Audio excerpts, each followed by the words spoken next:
ISKCON বিষয়ে, ISKCON এই বিষয়টা আমাদের দেশের জন্য একটা হুমকি স্বরূপ। ধর্মীয় সংঘাত এবং সাম্প্রদায়িক একটা দাঙ্গা লাগানোর একটা অপচেষ্টায় তারা লিপ্ত। এই বিষয়টা কিছু বলেছি, ক্লিয়ার হয় নাই, অনেকে বলছেন, আরেকটু সংক্ষেপে বলি, সময় তো কম। দেখেন, ইসকন হলো হিন্দুদের একটা উগ্রবাদী সংগঠন, যেমনিভাবে আরএস একটা উগ্রবাদী সংগঠন, যেমন ইহুদিদের জায়নবাদীরা একটা উগ্র সংগঠন। এটা মূল ইহুদির থেকে জায়নবাদী আলাদা, এবং আদি হিন্দু সনাতনী ধর্ম থেকে ইসকন আলাদা। এই গৌড়ীয় বৈষ্ণব ধর্ম যেটা, এই গৌড়ীয় বৈষ্ণব ধর্মই হিন্দু ধর্মের একটা বেদাতি সংগঠন। এখন বেদাত কি? আমাদের ধর্মে যেমন কোরআন হাদিস থেকে বিচ্যুত হয়ে নতুন কিছু চালু করলে, আবিষ্কার করলে আমরা এটাকে বেদাত হিসেবে আখ্যা দেই। হিন্দু ধর্মের মূল বিশ্বাস থেকে বিচ্যুত হয়ে এই গৌড়ীয় বৈষ্ণবরা হিন্দু ধর্মে একটা নতুন বেদাত চালু করছে। এরই একটা আধুনিক ভার্সন হলো ইসকন। এই ইসকনটা 1966 সনে আমেরিকায় প্রতিষ্ঠিত হয়।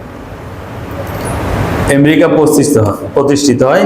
ইসকন মানে international society for Krishna consciousness, আন্তর্জাতিক কৃষ্ণ ভাবনা মৃত সংঘ। মৃত মানে মরা না, আমৃত থেকে মৃত, কৃষ্ণ চেতনা যোগ অমৃত, কৃষ্ণ ভাবনামৃত সংঘ, এটার নাম ISKCON, international society for Krishna consciousness. যিনি এটা প্রতিষ্ঠা করেছেন তার নাম হইল অভয় চরণারবিন্দ ভক্তি বেদান্ত স্বামী প্রভুপাদ। এই নামেরও বিরাট ব্যাখ্যা, ওদিকে সময় নেই। মূল জিনিসটা আমি আপনাদেরকে বলি। হিন্দুরা তিনটা মূর্তিকে, তিন দেবতা বা ভগবানকে মূল বিশ্বাস করে। এটাকে বলে ত্রিমূর্তি। ত্রিমূর্তি ব্রহ্মা, বিষ্ণু এবং শিব, অর্থাৎ সৃষ্টি, রক্ষা, ধ্বংস। ব্রহ্মা হইল সৃষ্টির ভগবান, নাউজুবিল্লাহ। অগ ভাষায় বলি, কারণ নকলে কুফুর, কুফুর না বাস, কুফুরকে বর্ণনা করে এটা কুফুরই না, এইসবে আমার অন্যভাবে নিয়েন না, বোঝানোর জন্য বলতেছে।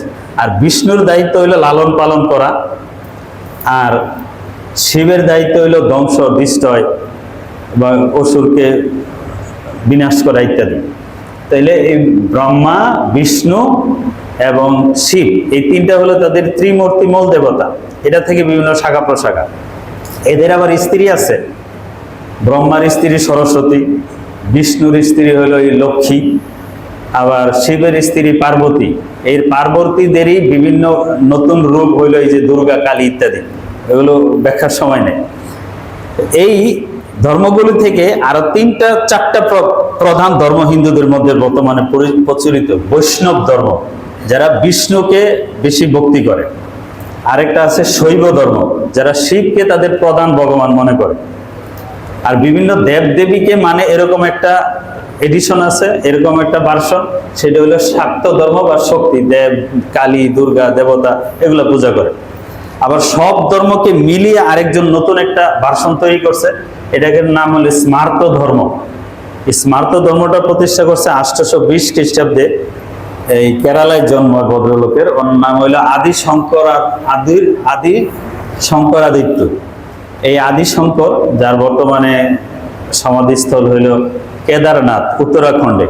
সে সব ধর্মের যে আমরা এক এক শাখায় কেন যাব, আমরা শিবেরও পূজা করব, আমরা বিষ্ণুরও করব, আমরা সবারই করব।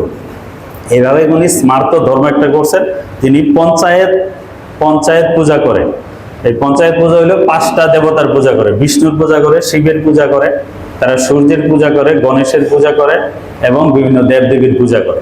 এই 5 পূজা একসাথে মিলে আরেকটা বাস। এই 4টা শৈব, বৈষ্ণব, শাক্ত এবং স্মার্ত। এই গৌড়ীয় বৈষ্ণব যে শাখা, এই গৌড়ীয় বৈষ্ণব ধর্মের একটা এডিশন হলো কৃষ্ণ। এখন গৌড়ীয় বৈষ্ণব কি?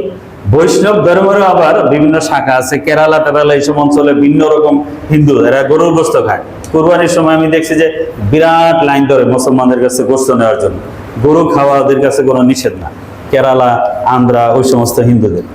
আমাদের এই গৌড়ীয় অঞ্চলে, অর্থাৎ এই পশ্চিম বাংলা, এই উড়িষ্যা, বিহার, এইসব অঞ্চলে, উত্তরপ্রদেশ, এইসব অঞ্চলে এই বিষ্ণু ধর্মের শাখাকে একটা ভিন্ন এডিশন দিছে, এটা হলো গৌড়ীয় বৈষ্ণব শাখা।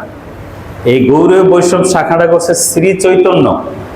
শ্রী চৈতন্যের জন্মগত নাম এর নিমাই, পরে এরা গৌরাঙ্গ ডাকা হইতো, বিশ্বম্বর মিশ্র ডাকা হইতো। যখন সে পুরা দেবতা হয়ে গেছে তখন তাকে বলা হয় শ্রী চৈতন্য। শ্রী চৈতন্য কি? শ্রী চৈতন্য কৃষ্ণের পুরা আবির্ভাব তার মধ্যে হয়েছে, এটা তারা বিশ্বাস করে। এই জন্য শ্রীকৃষ্ণ চৈতন্য মহাদেব, পরবর্তীতে মহাদেব হওয়ার পরে তার নামটা এইভাবে দেওয়া হয়েছে। তিনি 1486-তে জন্ম, 1533-এর দিকে তার এন্তেকাল। এই হিন্দু, সে হিন্দু ধর্মের মধ্যে এই বেদাত, আমাদের ধর্মে যেমন শিয়া কাদিয়ানি একটা ভিন্ন এডিশন, এগুলোও একটা ভিন্ন এডিশন বা ভার্সন এরা তৈরি করছে। এ থেকে আসছে ইসকন। এটা বুঝতে হলে আরেকটা জিনিস বুঝতে হবে যে হিন্দু ধর্মের যে বৈষ্ণব শাখা, যারা বিষ্ণুকে মহাদেবতা মানে, প্রধান দেবতা মানে, এই বৈষ্ণবদের আবার একটা ধারণা হইল যে 10 জন অবতার এই পৃথিবীতে আগমন করবে। তাদের বিষ্ণু বিভিন্ন সময়ে বিভিন্ন জিনিসের মধ্যে হইয়া এই পৃথিবীতে আগমন করে। এর মধ্যে প্রথম সে আগমন করছিল মৎস্য, মাছের মধ্যে, এরপরে কচ্ছপের মধ্যে, এরপরে শূকরের মধ্যে হইয়া সে পৃথিবীতে আসছে। 4 নম্বরে নৃসিংহ, অর্ধেক সিংহ অর্ধেক মানুষ, এইভাবেও নাকি একবার আগমন করছে। 5 নম্বরে বামন হয়ে আক্রমণ করছে। 6 নম্বরে পরশুরাম হয়ে আক্রমণ করে সে এই ক্ষত্রিয়দেরকে ধ্বংস করছে। 7 নম্বরে রাম, যে রাম সীতা, কথা শোনেন, অযোধ্যায় যার জন্ম দাবি করে, নেপালিরা দাবি করে নেপালের অযোধ্যায় জন্ম, ওই RSS দাবি করে যে ওই বাবরি মসজিদের নিচে নাকি জন্ম। কাহিনী জানেন, এ রাম হইল তাদের 7ম অবতার। 8ম অবতার হইল কৃষ্ণ, যারা নিয়ে কাহিনী, এটা একটু পরে বলি। 9ম অবতার গৌতম বুদ্ধ। গৌতম বুদ্ধের আগমন এই বিভিন্ন ব্যাখ্যা অনুযায়ী পাওয়া যায় যে 2505 বছর আগে। তাদের কৃষ্ণের আগমন বর্তমান তাদের হিসাব অনুযায়ী, বেদের হিসাব অনুযায়ী 5000 বছর আগে, 5205 বছর আগে। 10ম একটা অবতার আছে, এটা হলো কল্কি অবতার। কল্কি অবতার সে আসবে, এখনো আসে নাই। এই পৃথিবীকে আবার অন্যায় অবিচার নির্মূল করে আবার পৃথিবীটাকে শুদ্ধ করবে, এটা একটা বিশ্বাস আছে। এলাহাবাদের একজন প্রফেসর বেদ প্রকাশ, পণ্ডিত বেদ প্রকাশ একটা থিসিস লিখছে। উনি 9টা বেদ পুরাণ থেকে 9টা যুক্তি দিয়ে প্রমাণ করছেন যে কল্কি অবতার নামে হিন্দুরা যেই অবতার, 10ম অবতারের আগমনের অপেক্ষায় আছে, সেই 10ম অবতার হইল মুসলমানদের মুহাম্মদ সাল্লাল্লাহু আলাইহি ওয়াসাল্লাম, আর কেউ না। এবং আরো 9 জন তার মতো ডক্টরেট এটাকে সার্টিফাই করছে যে হ্যাঁ, তার গবেষণা সঠিক। উনি যুক্তি দিয়েছেন যে বেদে আছে যে কল্কি অবতার যে আসবে সে একটা মরু অঞ্চলে আসবে। মোহাম্মদ সাল্লাল্লাহু আলাইহি ওয়াসাল্লাম মরু অঞ্চলে আসছে, সেই অঞ্চলটা থাকবে একটা দ্বীপ, চতুর্দিক থেকে দ্বীপ। তো আরব দেশটা এইদিকে আরব সাগর, তারপরে পার্সিয়ান সাগর, লোহিত সাগর মিলে চতুর্দিক থেকে হলো সাগর, একদিকে শুধু উত্তর দিকে খোলা, তাই না, আরব বদ্বীপ। আর তার এই কল্কির অবতারের পিতার নাম হবে বিষ্ণু ভাগত। বিষ্ণু হলো পালনকর্তা, ভট, আর ভাগত মানে দাস। তো মোহাম্মদ সাল্লাল্লাহু আলাইহি ওয়াসাল্লামের পিতার নাম কি? আব্দুল্লাহ। আব্দুল্লাহর যেই অর্থ বিষ্ণু ভাগতের সেই অর্থ, আল্লাহর গোলাম। তো সেই কল্কি অবতারের মার নাম হবে সুমানির। সুমানির অর্থ কি? শান্তি। তো মোহাম্মদ সাল্লাল্লাহু আলাইহি ওয়াসাল্লামের মার নাম হলো আমেনা। আমেনা অর্থ শান্তি। এভাবে উনি 9টা প্রমাণ দিয়ে প্রমাণ করছেন যে কল্কির অবতার, যে অবতারের অপেক্ষায় হিন্দুরা আছে, সেই অবতার এসে গেছে। তিনি হলেন মহামানব হযরত মুহাম্মদ সাল্লাল্লাহু আলাইহি ওয়াসাল্লাম। পণ্ডিত বেদ প্রকাশ, এলাহাবাদের এই প্রফেসর এটা থিসিস লিখছে। যাই হোক, এই যে 8ম অবতার যে কৃষ্ণ, কৃষ্ণ একটা অবতার, কিন্তু এই যে শ্রী চৈতন্য মহাদেব যে ব্যক্তিটা, এই শ্রী চৈতন্য সেটা হিন্দু ধর্মকে বুঝাইছে যে না, কৃষ্ণ শুধু অবতার নয়, তিনি হলো সকল অবতারের মূল উৎস, এবং সকল অবতারের মধ্যে তিনি শ্রেষ্ঠ। এবং শুধু শ্রেষ্ঠই না, এখন বলে যে সে নিজেই হলো খোদা, বলে নাউজুবিল্লাহ মিন যালিক। সে নিজে হইল মূল ভগবান, সে অবতার নয়, সে আসল ভগবান। এইভাবে হিন্দু ধর্মকে মূল চেতনা ও বিশ্বাস থেকে সরাইয়া এই চৈতন্য মহাদেব কৃষ্ণকেই আসল বানাইছে। এই কৃষ্ণর জন্ম হলো ভারতের উত্তরপ্রদেশের মথুরায় তার জন্ম, বৃন্দাবনে সে তার বসবাস। সেখানে সে অনেকের সাথে প্রেম করত। বৃন্দাবনে নাকি অনেক গোয়ালিনী ছিল, এরকম বহু গোয়ালিনীর সাথে তার প্রেম ভালোবাসা ছিল। তার স্ত্রীর সংখ্যা তাদের বেদ পুরাণে বিভিন্ন রকম আছে, 16,108 জন পর্যন্ত আছে। এর মধ্যে তার প্রধান হইল রাধার সাথে তার প্রেম। রাধা আর কৃষ্ণর গল্প মনে হয় অনেকেই শুনছেন। কৃষ্ণর যে রাধা শেখে তার স্ত্রী না, রাধা তার স্ত্রী না, রাধা হইল আয়ান ঘোষের স্ত্রী, আরেক গোয়ালের স্ত্রী। তার সাথে তার প্রেম, যেহেতু তিনি মহাদেব, তার প্রেম এটা কোনো জাগতিক প্রেম না, এটা অন্য জগতের প্রেম।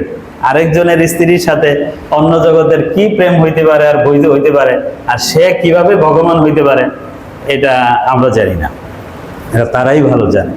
যাই হোক, এখন এই কৃষ্ণকে সে প্রধান দেবতা, যে ছিল অবতার, এখন সেই হলো আসল ভগবান। এই শ্রী চৈতন্য মহাদেব নামে যে ব্যক্তিটা, যার নাম হইল এই যে গৌরাঙ্গ, এই লোকটাই পরবর্তীতে শ্রী চৈতন্য মহাদেব নাম ধারণ করে এই কৃষ্ণকে মহাপ্রভু বানায়া গৌরীয় বৈষ্ণব হিন্দু শাখা বের করছে। এই শাখারই আধুনিক জঙ্গি সংগঠন হলো যে বলে ইসকন। এই ইসকন আমাদের দেশে জায়গায় জায়গায় তারাও কিন্তু হিন্দুদের, অন্য ধর্মের শৈবদের, অন্য হিন্দুদের, তারপরে শিবদের, এগুলো মন্দির দখল করে তাদের মন্দির বানায়। ওই লোকের জন্ম, যেহেতু ওই শ্রী চৈতন্যের জন্ম হলো আপনার পশ্চিমবঙ্গের নদিয়া জেলায় নবদ্বীপে, এই নদিয়ার মায়াপুরে ইসকনের হইল প্রধান কার্যালয়, সারা বিশ্বের প্রধান কার্যালয় সেখানে তারা বানাইছে। এবং বিশ্বের বিভিন্ন দেশে এইভাবে উগ্র সংগঠন তারা পরিচালনা করে, বিশেষভাবে বাংলাদেশে অনেক ক্ষেত্রে তাদের প্রভাব ভূমিকা। তারা বলে যে নিরামিষ খাই না, জীব হত্যা মহাপাপ, এই দর্শনটা তারা লালন করে। নিরামিষ বুঝি, নিরামিষ অনেক হোটেলও তারা বানাইছে। আবার মানুষ হত্যা করে, গোপনে মানুষ হত্যা করে। আমাদের ওই যে চিটাঙ্গের সাইফুল ইসলাম আলিফ আইনজীবীকে তারা হত্যা করছে, বহু আলেমকে হত্যা করেছে। ওই চট্টগ্রামে একজন আলেম এই খাগড়াছড়িতে, রাঙ্গামাটিতে সে মসজিদ বানাইছে, তাকে তারা গোপনে হত্যা করছে। বহুগুলো হত্যার সাথে তারা জড়িত। তাদের মন্দিরগুলোর মধ্যে অস্ত্রের মহড়া ট্রেনিং হয়। তো মুসলমানদের, আলেমদেরকে, নারীদেরকে লাভ ট্র্যাপে ফেলে মুসলমান মেয়েদেরকে পয়সা তাদের পিছনে খরচ করে তাদের চরিত্রটাকে নষ্ট করে দেওয়া, এটা একটা টিম তারা বানাইছে। এটা তারা একটা স্কিম চালু করছে। এই জন্য তারা অর্থ পায়, পয়সা পায়, পুরস্কার পায়। আমাদের সন্তানদেরকে হেফাজত রাখতে হবে। এই ধরনের কোনো তৎপরতা পেলে আইন শৃঙ্খলা বাহিনীর শরণাপন্ন হয়ে তাদেরকে আইন শৃঙ্খলা বাহিনীর হাতে ধরাই দেবেন এবং জোরদার প্রতিরোধ চালাবেন। নিজের সন্তান, ছেলে মেয়ে যেন এই ধরনের কোনো সংগঠনের খপ্পরে না পড়ে, আমরা সেইভাবে সচেতন থাকবো। আল্লাহ পাক আমাদের হেফাজত করেন, আমিন।